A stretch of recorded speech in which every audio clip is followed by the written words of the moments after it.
Hi everyone, for tonight's Nightcap and review, I'm having soda, and tonight I'll be discussing Love is an Open Book by Chandra and Blumberg. This is a book I received as an ARC from HTP, Harlequin Trade Publishing, of which I am on their influencer team. All that means, however, is I am auto-approved for any book I apply for on NetGalley, and I receive no financial compensation, and of course, I'm giving my honest opinion. These are the highlights. And there are no content warnings listed for this book, and I gave it a 4.25, so what's it about? So this book is about Mia, who never imagined that her books would become bestsellers, let alone turned into a hugely popular TV show. So popular, people are pushing and clamoring for her to finish the final story as soon as possible so that it can go into production.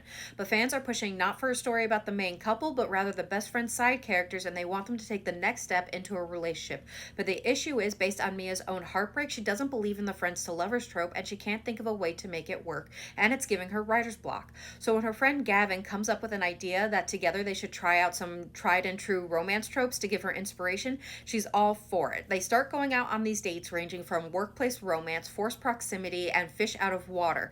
But lines start to become blurred and feelings that were suppressed start to burn hot between the two of them. So will their friendship be able to survive these change of feelings, or will they be putting their friendship at risk when the fantasy becomes a little too real? So what are my thoughts? Again, I'm giving this a 4.25. This book was really cute, but if I'm being honest, I will say I'm pretty lukewarm on the friends to lovers trope. It's not one of my favorites. So why did I choose a book centered around that? Well, it just sounded really different and cute. I mean, it's a romance book about a romance author who's trying to write a romance book. I think that's book on book trope. I'm not quite sure, but it just sounded different and cute, and it truly was, and I did have a good time reading it.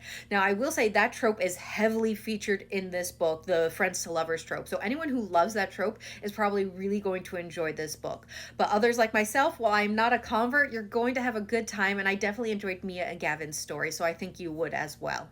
Now, for our characters, you first have Mia, who's a really fun character who is struggling at the moment trying to write this book that centers around the friends to lovers trope, and that is because, based on her own experience, she has a really heartbreaking moment. Back in college, she has a friend who she ends up dating. This boyfriend, it turns out, was not in love with Mia, but rather her sister. When Mia finds out, of course, they break up, but this boyfriend then later goes on to be her brother-in-law. Yes, her sister ends up dating this guy. And I'm sorry, I don't care that these two came to an agreement in terms, and they even had a heart-to-heart later on in the book. I could never be interested in someone that used my sibling like that. That's just a no-go for me.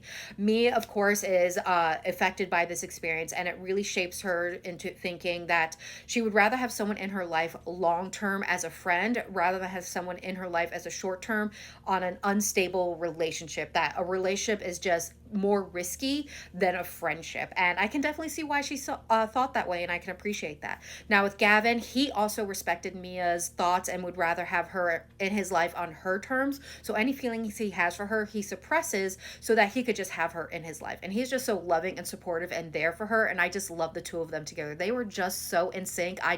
Relationship goals. They were really adorable together. Overall, this was a really fun book. I enjoyed the experience, and I really enjoyed the two of them together. I will say the middle did dip a little bit for me, but overall, I love the beginning, I love the end, and I had a great time reading it. This book will be available August 12th, so definitely check it out, and I hope you love it. And I hope everyone has a good night and happy readings.